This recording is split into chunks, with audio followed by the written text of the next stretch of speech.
Welcome to a Soccer Over There special. It is a look at the weekend at Wembley. We get to take a peek at who is going to be moving up in league football in England, who's going to be staying put, and maybe some of the questions as we go forward. So let's start things off in the championship. It was Brentford going up against Swansea, and could it be something that Brentford hasn't done in almost half a century? Here's your highlights, courtesy of Swans TV and YouTube. Referee this afternoon is Chris Kavanagh.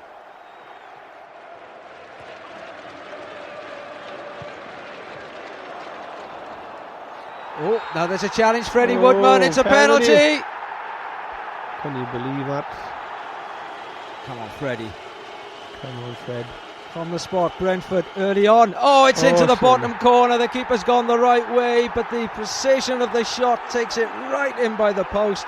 Woodman can't get there, and it's Brentford 1, Swansea City 0. Got to score goals to win big games like this.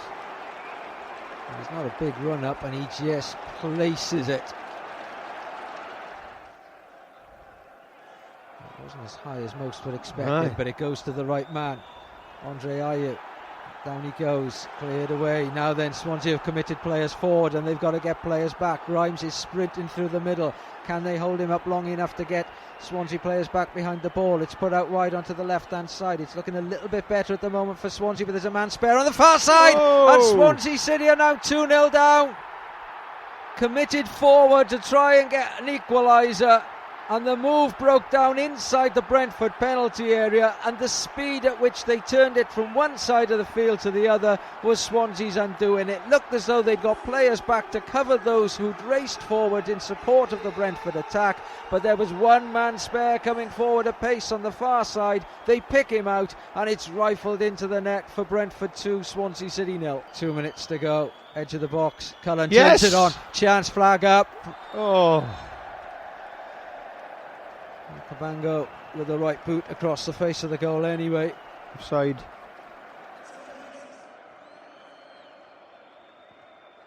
And there is the final whistle that brings down the curtain on the 49th game of the season for Swansea City, and it ended in a defeat. Brentford 2, Swansea City 0.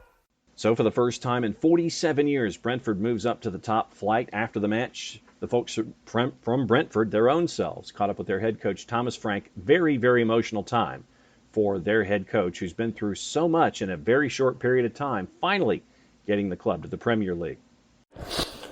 Thomas, 2 men in history have taken Brentford to the top flight of English football, and you're the second. How does it feel? Crazy. Unbelievable feeling. Very difficult to describe, I must say. Empty now, very, very emotional in the moment. A lot of, I think, tears in staff members and players' eyes and my eyes, because it's such a unbelievable journey and all the highs and the lows for Brentford fans for so many years. But if you just take the last 2 seasons, crazy. Last year where we got so close twice, but then the playoff final where we also lost, devastated. No holiday, new season, COVID, second, third, fourth wave, condensed season, most condensed season ever. 21 games unbeaten, dreaming, okay, maybe we can do automatic. Setback into the playoffs, where we know everything can happen, and now we won it. It's crazy, and the best feeling, it's so deserved. I know I'm biased. I hope other ones can see it, but the last 2 years in the Championship, I think we've been 2 of the best teams. Both years. Yeah, just happy. Now the questions will remain. Will Steve Cooper remain at Swansea? That's first and foremost for the team that finished runner-up there in the playoff. And who stays when it comes to the talent pool and the roster from the 2020-2021 season? Who will stay and who will go? What will the roster look like for the Swans coming up in the 21-22 season? From there, We head to League One's playoff, and we get to see if it's going to be Blackpool or Lincoln City that will make it up to the championship. Here's your highlights from BN Sports Australia and YouTube. Blackpool in their usual tangerine shirts, white shorts, tangerine socks, attack the goal away to our right. Up to the season was second bottom up until late October, and then they really found a groove. And nobody took more points and had more wins than Blackpool since October. But Lincoln off to a flyer. It's an own goal. What a start for Lincoln.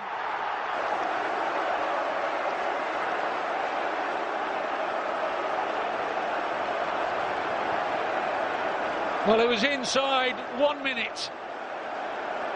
Goalkeeper didn't deal with it, Maxwell. And Turton, I think, just sees it late. But he has enough time, you feel, to open his body out.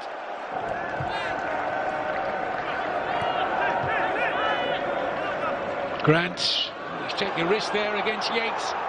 Has to go to loan for now, Jerry Yates. Now the support from Embleton. Fields for handball, referee says play on. Dougal struck it well and scores!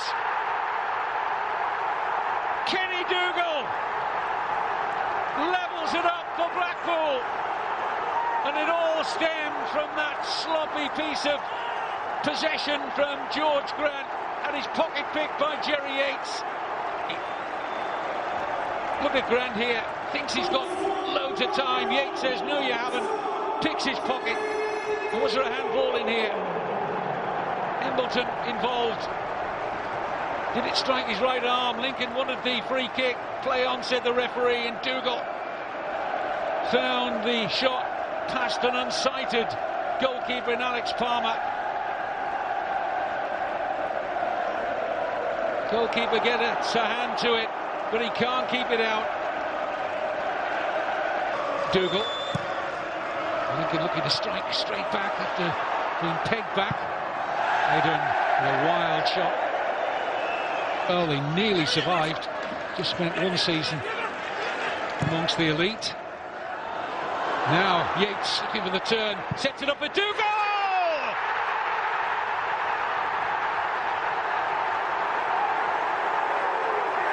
The Australian flag all over this Wembley final. 2 goals for the Socceroos international, Kenny Dougal. Nearly dropped for Callum Morton. Ball won well and importantly there for Blackpool. And it's all over.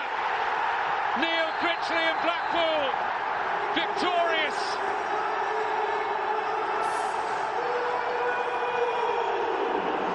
A warm handshake between the two respected coaches and managers. Advance Blackpool and advance Australia fair in the shape of Kenny Dougal. After the match, it was time to catch up with Blackpool's manager, Neil Critchley, about Blackpool's time far and away from the Premier League. It's been a long fight, and they're now making one step further up to League One for the 21-22 season. Neil, we've spoken so much throughout the season about the character of this squad, and that was firmly tested after a minute, and you saw the response again. Yeah, and I think the game sort of epitomises our season. How not to start a playoff final, going to go down in the first minute. Yeah, but I have to say the response after that, the character, the calmness in which we showed. We played our way back into the game. Fantastic strike from Kenny, and I thought we were a better team first half. And a great strike again from Kenny in the second half, right foot, left foot, and other than maybe 1 or 2 moments, I thought we saw the game out, and it's just been incredible. Incredible day, incredible season. That my thoughts and feelings for the players is just overwhelming. That they're an incredible group to work with, and the support I get from the staff and from Simon, Ben, and Brett is just magnificent, and it's such a special day for everyone. Great work by Lincoln City over the last handful of years to get to the play-in game, the playoff, to get to the championship, just one step away. And we'll see what they can do in 21 and 22. League Two was on your banking holiday on Monday, and it was a battle between Morecambe, who a lot of folks thought were going to be toward the bottom of the League Two table, and also Newport County, the Exiles. So it was the Exiles and the Shrimpers, and it was an interesting game that took a little longer than 90 minutes. Here's your highlights from Sky Sports.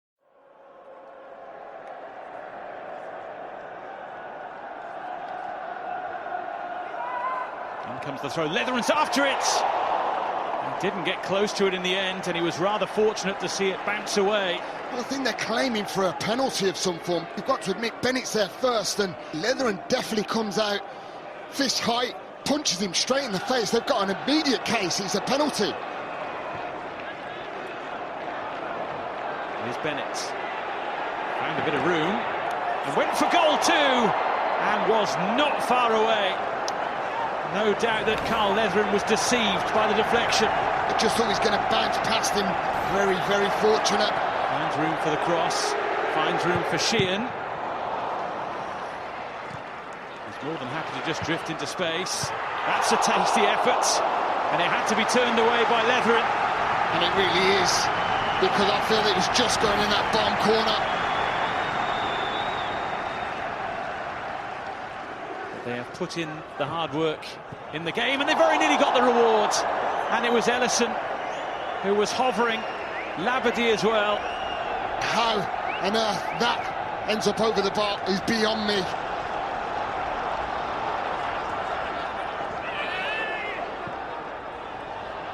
Lyons helps it on. O'Sullivan goes down. Big shouts for a penalty, which is given. Oh, I'm not sure at all. Definitely not for me. Absolute made a meal out of it. Yes, he's come across. If anything, it's a free kick on the edge of the box on O'Sullivan. Scores! A single kick of a ball that could mean so much.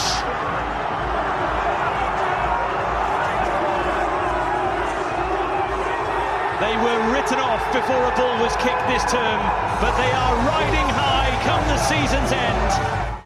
After the match, it was Haley McQueen and Aaron McLean who did the analysis as they were waiting for the League Two final to complete. It was a bit of a false ending before the whistle was finally blown for real, second time through, and it was Morecambe who will make it to League One for the 21-22 season. Here's McQueen and McLean analyzing what happened on a very emotional day on a lot of different fronts in League Two. How have Newport kind of responded to this, and is this a case of Morecambe just holding on now? Yeah, very much so. You know, Newport are throwing caution to the wind and just literally final whistle. It is not over. Have gone on to win it. Even though many think it is. So there we go. That is the final whistle. How will Mendes Gomez be feeling right now, scoring that decisive winning penalty? He'll be top of the world. And today he worked really hard, but in front of goal, it just wasn't his day. You know, he was trying things and they just weren't quite coming off. But he worked tirelessly, especially that second half. He had to end up working back when Morecambe changed the formation. But he did it. He put a right shift in, and you know, he's got the rewards for it, because his goal at the end is what's put Morecambe into League One. And this is a case now of thinking, right, League One, we're going to have to sit down and keep the nucleus of this team together. And you were mentioning the budget of Morecambe. How do you plan for that big step up to the league above when you're in a club of their position with, you know, a lack of funds, really? I think it's going to be difficult, but, you know, I think for Morecambe, it's going to be about recruitment and recruiting the right characters. That's what they've managed to do this season, is they've recruited the right characters that fit into their philosophy and their ethos that they have at Morecambe. And he'll be looking to do exactly the same in the summer. You know, they haven't got thousands to go and spend on wages, but what they will do is make sure they get the right characters, and if they do that, then they'll have a chance of staying in League One next year. And I tell you what, it's been a lovely way to round off a bank holiday. We've enjoyed some brilliant football, haven't we, on Sky over the weekend with the playoff finals. Would you say this one didn't disappoint either? A really competitive game of football. It really was, and both teams went at it hammer and tong. You know, you cannot fault anyone's effort today. And just unfortunately, there has to be one winner and one loser. And, you know, Newport gave a great account of themselves, but they just came up short today. And fair play to Morecambe, you know, and they deserve it for how well they've done over the course of the season. Absolutely. Aaron, it's been a pleasure having you in. It's been a long day for you. Shall let you go and hopefully see you soon. Thank you very much indeed. Thank you. Questions for Morecambe that were brought up by McLean and McQueen, the budgetary constraints that are usually associated with Morecambe. How will they respond going up to League One? Newport County, another great year for them, making it to the last possible game to try to get into League One. And the next question's for Kevin Ellison. Kevin Ellison was Morecambe through and through, ended up over at Newport, got Newport into the playoff final, but ends up one win short. So will Kevin Ellison, at the age of 42 plus, come back and be there for his 42nd, the end of his 42nd lap around the sun? And will it be in a Newport County uniform? So that's the interesting thoughts there as well as we get into League Two and Newport County for 21 and 22. So from your weekend, once again, Brentford makes it to the Premier League. First time in 47 years in the top flight. It was Blackpool making it to the Championship, and it was Morecambe making it to League One. It was great to see fans in the stands, somewhere close to around 9,000 for the League Two play-in game, but it was great to see fans in the stands there at Wembley, and so it was great to have that noise back in the building, as it was great and part and parcel to the fabric of what we know from this weekend at Wembley Stadium. That's your Soccer Over There special, looking at what happened to the weekend at Wembley. We'll be back on Tuesday. Soccer down here, 9 a.m. Eastern. Soccer over there in your dinner hours. So play it safe, everybody. Enjoy the games. Enjoy your time watching soccer as we do here at SDH.